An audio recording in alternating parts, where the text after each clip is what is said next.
You feel it before you even realize what happened. You stand up from your desk, and there it is. That dull, familiar stab in your lower back. Maybe you blame the chair. Maybe you blame yourself. I sat too long again. But here's what's strange. A 70-pound Labrador can hurdle a fence, crash into the dirt, and shake it off in 2 seconds. Meanwhile, you, a member of the most advanced species on Earth, reach slightly too far for the TV remote, and now your lower back is holding you hostage for the next 3 days. So, what's going on? Most people assume the problem started with modern furniture, but the deeper explanation is much older than any chair, mattress, or office desk. To find it, we have to go back millions of years. Walking upright. Because standing on 2 legs didn't just change how we move, it broke the fundamental rules of gravity, and your lower back has been paying the price ever since. Let's start somewhere simple. A dog, a wolf, a lion, pretty much any mammal. Except us. Most mammals carry their spine horizontally. Think of it like a suspension bridge.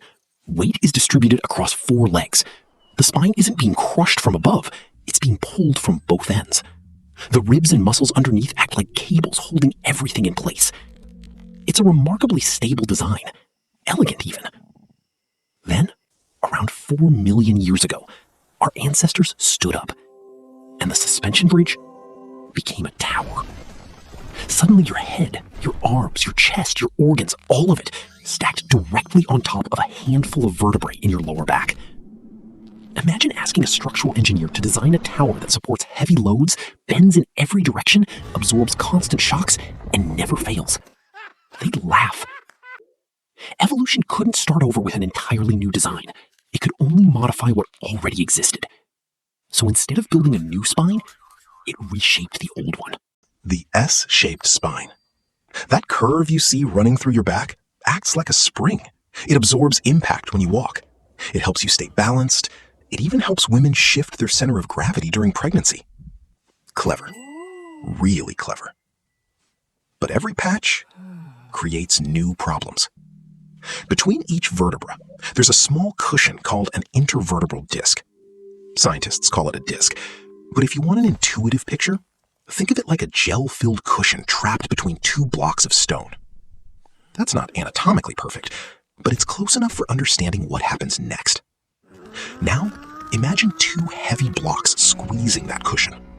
All day. Every day. When you bend forward, the pressure shifts. The front of the disc gets compressed. The soft material inside gets pushed backward. And if enough force builds up, the outer layer can tear, and the center starts bulging out, right into the surrounding nerves. That's a herniated disc. And when it hits the sciatic nerve, that's when things get memorable. The burning, the shooting pain down your leg, the feeling that your entire lower body has decided to stage a protest. Here's where it gets even more interesting. Scientists have found evidence that evolution may still be catching up to us. To find out why, evolutionary biologists started running 3D laser scans on the spinal bones of humans and chimpanzees. And when they compared the two, they found a glitch.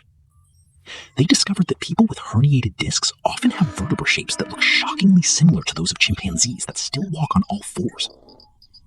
In other words, some of us may still be carrying a spine that was built for a different way of moving.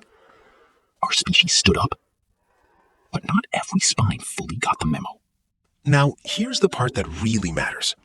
If upright walking created the vulnerability, modern habits keep exposing it. Because your spine was not designed for office work. For most of human history, people moved constantly.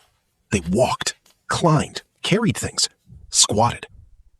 The deep muscles surrounding the spine stayed engaged throughout the day, a built-in support system, like living body armor. Then, we invented chairs, and everything changed. Many people today sit for 8, 10, sometimes 12 hours straight. And the moment you sit down, a chain reaction begins. Your pelvis tilts backward, your natural spinal curve flattens out, your stabilizing muscles switch off, and the full load shifts directly onto your vertebrae and discs. It's like asking the foundation of a building to do the job of the entire structure. No wonder things break down. An anthropologist named Scott Williams wanted to know if this was always our fate.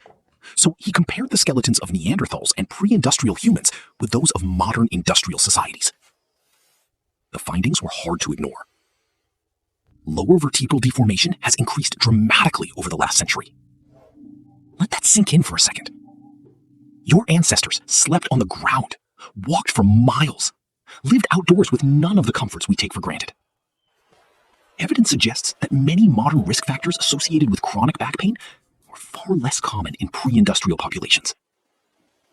Meanwhile, modern humans have memory foam mattresses, ergonomic chairs, standing desks, lumbar cushions, foam rollers. And still, we injure ourselves picking up car keys. Something is clearly off. So, what do you do about it? Becoming a quadruped again isn't on the table, though your dog would probably be impressed. The good news is your spine isn't actually fragile. It doesn't hate carrying weight. What it hates is two specific things: long periods of compression and inactive muscles.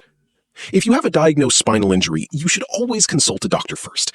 But for the rest of us suffering from everyday stiffness, we don't need intense workouts.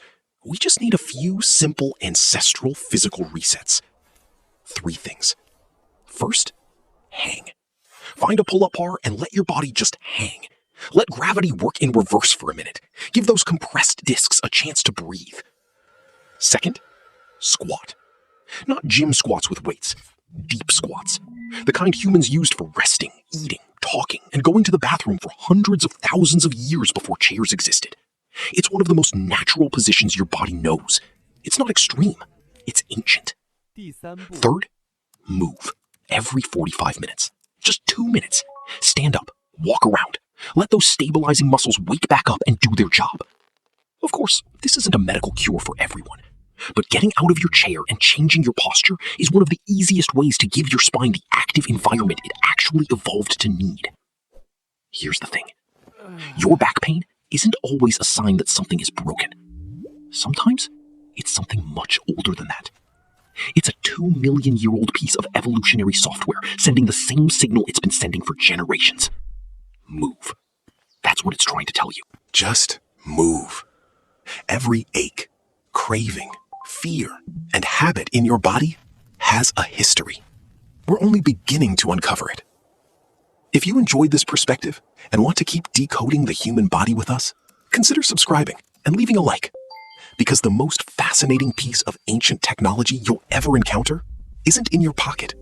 It's the body you're living in right now.